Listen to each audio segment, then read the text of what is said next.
Hola a todos, estamos acá en Blume, en Mendoza. Mi nombre es Virginia Riccio, estoy acá con Cecilia Anastasi.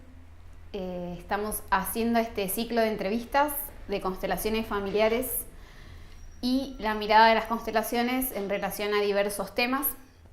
Esta idea de hacer este ciclo de entrevistas tiene que ver también con un interés mío sobre el trabajo que otros consteladores vienen haciendo, el recorrido que vienen haciendo y la mirada de ellos en diversas cuestiones, siempre desde esta óptica, ¿no?, de las constelaciones. Así que Ceci, bueno, aquí estamos. Buen día. Buen día.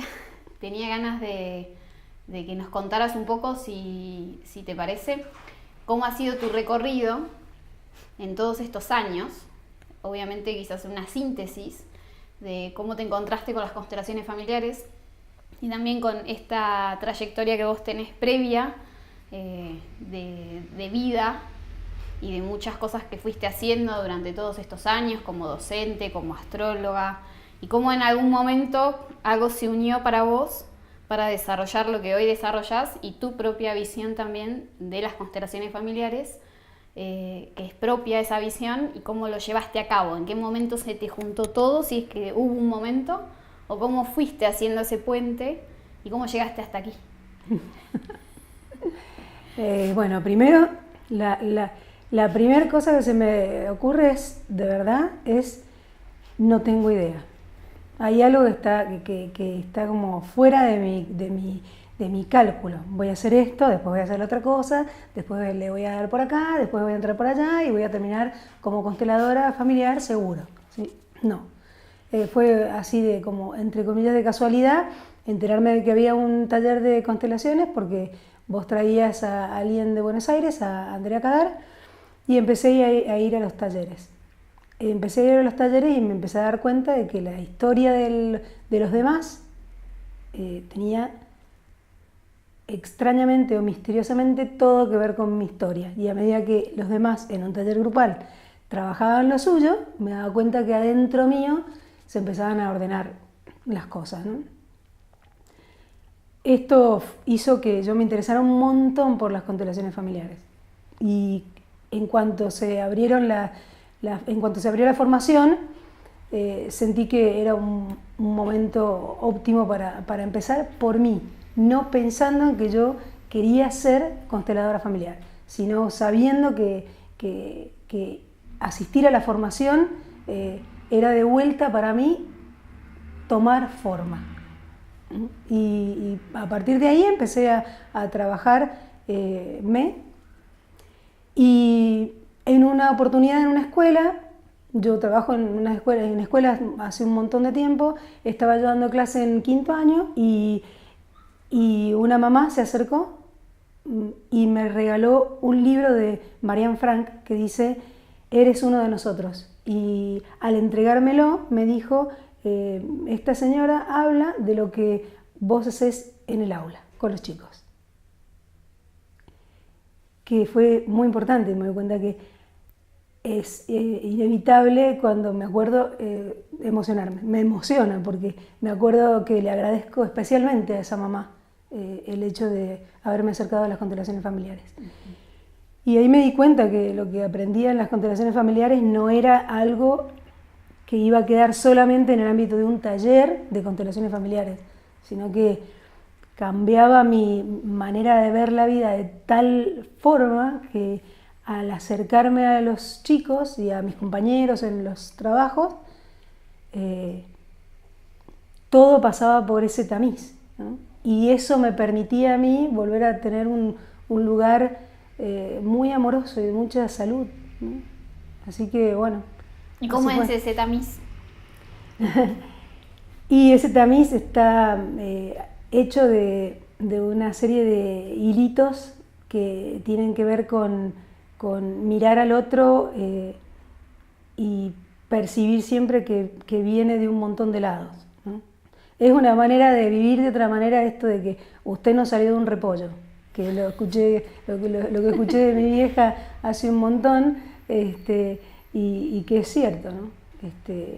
El poder mirar al otro, a mis compañeros, a mis alumnos o a mí misma, ¿no?, como alguien que toma forma, desde hace muchísimo tiempo y gracias a otros, me cambió completamente, porque ya cuando recibía al otro, cuando recibía a mi alumno, cuando recibía a mi compañero, cuando recibía a mi directivo, estaba mucho más abierta y consciente a que estaba escuchando a alguien que lo que me decía no tenía que ver solamente con él, sino con un montón de otra gente, ¿no? Gente, además, que había permitido que ese alumno o esa persona estuviera ahí frente a mí, igual que yo. Por ejemplo, ¿quiénes para vos le permitieron estar ahí, digamos? Y por ejemplo, sus papás, sus abuelos, sus bisabuelos. Al día de hoy, cuando hago una entrevista, disfruto de una manera insólita preguntarle el nombre a mis alumnos de sus papás o los segundos nombres o de sus abuelos, ¿sí? Porque advierto que en sus ojitos de verdad que algo se alumbra, que esa es otra de las cosas que me doy cuenta que pasó de dentro mío y que sigue pasando dentro mío y dentro del otro, ¿no? Que cuando traemos a colación la historia nuestra, algo se ilumina. No porque la historia haya sido copada, divina, bárbara, espectacular, no, sino porque verdaderamente ahí hay una fuerza importante que hace que los ojos vuelvan a conectarse con algo vital, ¿no? ¿Y cómo ves en general, porque vos atendés personas, ¿no? También en la consulta astrológica, ¿no? Y también en las consultas individuales de constelaciones. Sí. Cuando alguien viene con un problema en sí, ¿no? ¿Cómo es tu mirada sobre el problema? ¿Por qué uno tiene un problema? ¿Vos cómo ves eso en la vida de alguien? Tener una crisis, ¿no? O tener un problema. Por ahí es cierto que es una oportunidad. Es como un nudo vital. Como un problema es como un punto de mucha tensión vital. Entonces, es justo la tensión vital que la persona necesita para volver a ponerse en movimiento. Entonces, como un punto de tensión, y ese punto de tensión es cuando la persona hace contacto con ese punto de tensión, con su pensamiento, con su emoción, con su atención. Cuando le presta atención a eso como un punto de tensión, es como si desde allí salía una fuerza importante para empezar a desplegarse nuevamente, ¿no? Para empezar a desplegar la vida nuevamente. Un problema es eso, son cosas que se encuentran para ir más adelante, hacia más adelante. Como si nos invitara a ver qué más hay. Absolutamente, claro. No es algo que nos enseñaban en la facultad como un dilema, algo que son dos cosas que parece que no se van a encontrar nunca. No, un problema. Interesante. Son dos lemas que están a favor de ir hacia algo que está delante de mí. Que quizás es una síntesis. Claro, totalmente, absolutamente, sí. Sí, porque está bueno, estamos hechos de síntesis. Sí. ¿Y considerás que todo este trabajo de constelaciones ha cambiado tu mirada sobre las escuelas en general? ¿Has podido hacer otras cosas, ¿no? ¿Qué nos podés contar sobre tu aplicación en esa área? Antes antes de haber cambiado mi mirada sobre la escuela, ha cambiado la mirada sobre mí dentro de una escuela. Y eso hace que la escuela ya no sea lo mismo. Porque yo hoy entro como sintiendo, por ejemplo, que soy una profe, que soy una docente, que no soy la mamá de mis alumnos. Algo que ha hecho añicos una especie de pseudo vocación, ¿sí? Y ha hecho aparecer en mí un lugar de alguien que acompaña a los papás de ese chico en una tarea que es de los papás, que es educar, ¿no? Soy alguien que acompaña a un director o a una directora, ¿no? No estoy yo como luchando para que algo ocurra, no, estoy siendo parte de un organismo que está a favor de que en principio ese chico o esa chica, ¿sí? Se vayan desplegando. Y digo en principio porque en realidad no es lo que se da únicamente, lo que se da es que yo me voy desplegando, como todos los profes, los directivos, ¿no? Entonces eso Para mí no es que la escuela cambió, quizá la escuela siempre tuvo esa cualidad de lugar en donde el alma de alguien se despliega y yo no lo estaba viendo. Creí que yo tenía que hacer eso, ¿no? En vez de acompañar. ¿Y has sentido que las instituciones en las que estás, cómo recibieron la mirada de las constelaciones? ¿Has podido llevarlo también? Me refiero con tus colegas, con los alumnos, así concretamente. ¿Sentiste que lo pudiste llevar al método así de manera concreta? Como decir, podemos hacer un taller de constelaciones o una charla o con colegas, con docentes, ¿cómo fue esa entrada, si es que sucedió?